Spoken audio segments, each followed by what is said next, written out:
અમદાવાદમાં પોતાનું ઘર ખરીદવું એક સપના જેવું લાગે છે, બરાબર? પણ ઊંચા જતા ભાવ અને મોંઘવારીને જોતા આ સપનું દૂર થતું જાય છે. જરા વિચારો, તમે રવિવારની સવારે છાપું લઈને બેઠા હોવ અને અચાનક તમારી નજર પડે અમદાવાદના ડ્રીમ હોમ્સની જાહેરાત પર. તમે એક્સાઇટ થઈને ફોન લગાવો અને જાણવા મળે કે ડ્રીમ હોમની કિંમત તમારા આખા જીવનની કમાણી કરતાં પણ વધારે છે. જાણે કે કોઈએ તમારા સપના પર જબરદસ્ત જોરદાર બ્રેક મારી દીધી હોય. પણ હવે આ વાર્તામાં એક ટ્વિસ્ટ છે. હવે અમદાવાદમાં એવા પ્રોજેક્ટ્સ આવી રહ્યા છે જે તમારા ખિસ્સાને ભારૂપ નહીં લાગે.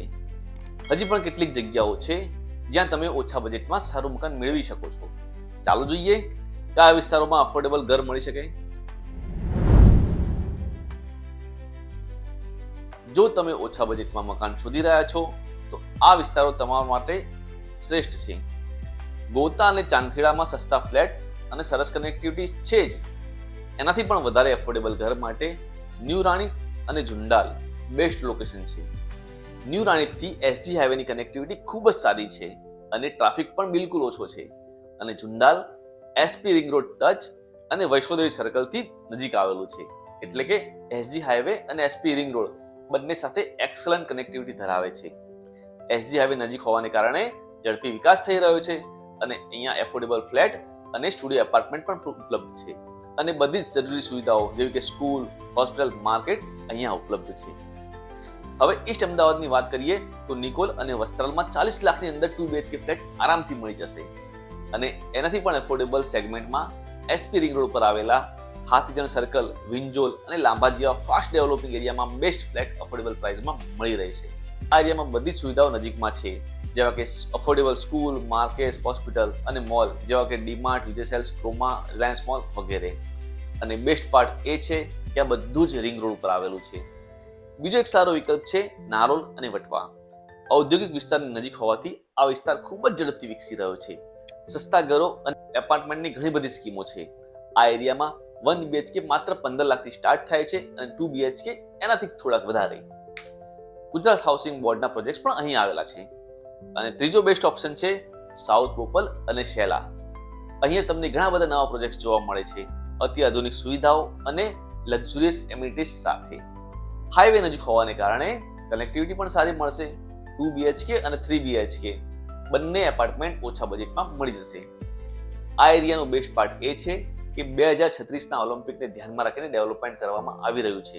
એટલે અહીંયા વાઇડ રોડ, વધારે ગ્રીનરી અને વધારે સ્પોર્ટ સુવિધાઓથી સજ્જ જોવા મળે છે.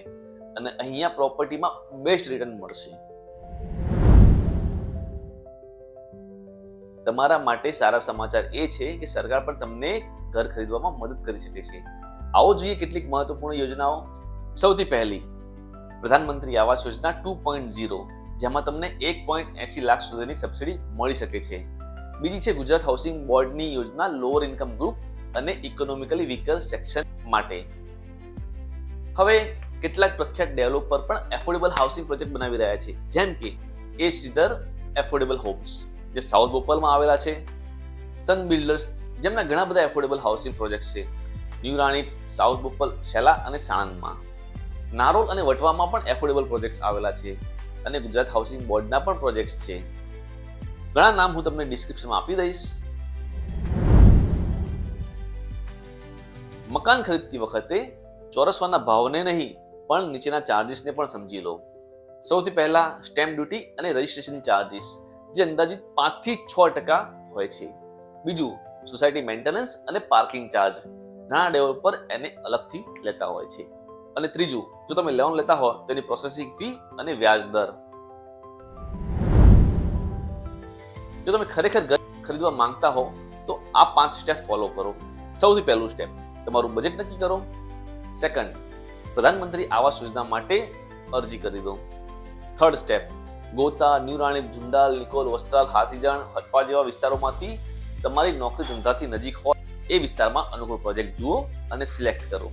Step number 4, real estate agent અને ડેવલપર સાથે ડાયરેક્ટ ચર્ચા વિચારણા કરો અને દસ્તાવેજો ચકાસો. અને 5મો, લોન ફાઇલ કરો અને ઘર બુક કરાવો. છેલ્લે ગોલ્ડન ટિપ્સ, પ્રી લોન્ચિંગ પ્રોજેક્ટમાં બજાર રેટ કરતા ઓછા ભાવે તમને મનગમતું ઘર મળી શકે છે. એટલે એફોર્ડેબલ ઘર મેળવવું હોવું મુશ્કેલ નથી. ફક્ત સજાગ રહો અને યોગ્ય માહિતી મેળવો. અને આ વિડીયો પસંદ આવ્યો હોય તો લાઈક કરો, વધુ માહિતી માટે સબસ્ક્રાઇબ કરો અને તમારા મિત્રોને પણ શેર કરો. આગળના વિડીયોમાં ફરીથી મળીશું. Thank you.